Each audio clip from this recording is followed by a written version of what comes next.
Story time. So, my name is Ayla, and I wrote these two books.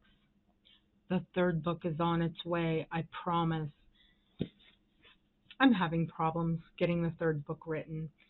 If any of you indie authors out there have any ideas for getting the third book written, please let me know. So, I wanted to tell you a story about how Sacred Song came about.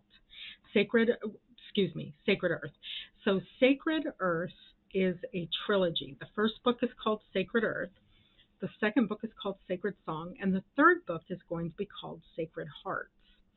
Now, what I want to tell you about writing these books is that I've always heard it said that people write about what they know. And so I know about magic, and I know about living up in the mountains because we did it when I was a kid. And it was a lot of fun. We were 30 miles up in the mountains out of the Northern California town known as Oroville.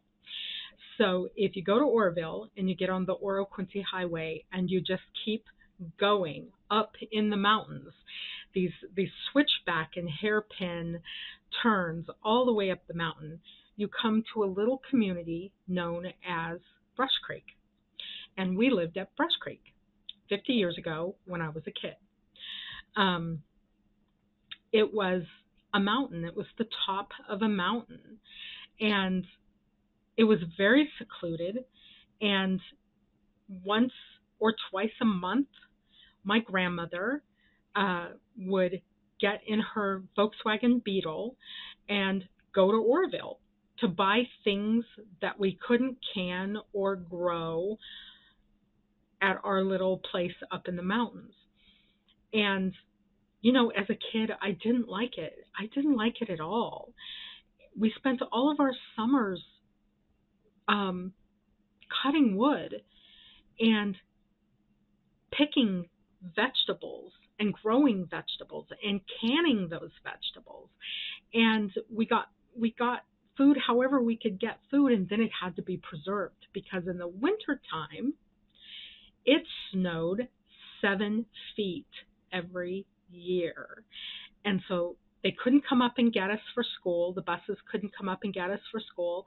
And but we had firewood and we had food. We had a cellar. We had one of those cellars in our house that had a big ring, and you pull the ring and the whole door comes up, great big old door, and then you go down into these steps. And the cellar was underneath our house, and it was full. Every year after summer, after harvest, it would be full. And what I remember about that time was not really liking the way we were living because it was a lot of work. Now, since I've been an adult, I've never been able to seem to get myself back to that place, up in the mountains, self-sufficient, taking care of my family and doing the canning and the processing and the growing and all that kind of stuff. And so Sacred Earth kind of came a little bit out of that experience of being a child and living up in the mountains. Now, the female main character, the FMC, when she arrives in the book, she arrives first chapter in the book, and she's very, very sick with addiction, with mental illness, drugs and alcohol. I mean, it's really sad. She's a very sad person. And that character was kind of loosely patterned after my mom. And because my mom came up on the mountain to live with us. Me and my sisters were living with my grandmother. And my mom kind of came up on the mountain to live with us, to kind of get over the alcoholism and the drugs. I don't know that she ever did, but my female main character at Sacred Earth, she did. And it was glorious. And she spends the next 2.5 books being the hero of Sacred Earth and being the person that people look to and rely on. And it's a very sweet story. There's not a lot of drama per se, except just her healing. She has a few moments that are kind of dramatic when she's going through her healing process. Now, her healing process is patterned somewhat after my healing process. I went through mental illness as well.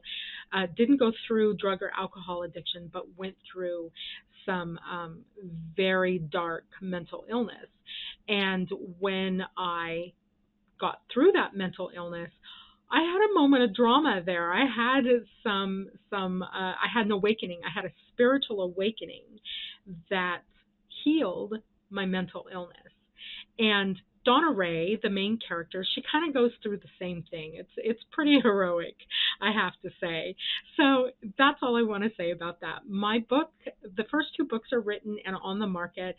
Sacred Earth and Sacred Song are available on Amazon. Sacred Earth is available on Barnes & Noble. I'm getting Sacred Song into Barnes & Noble here pretty quick.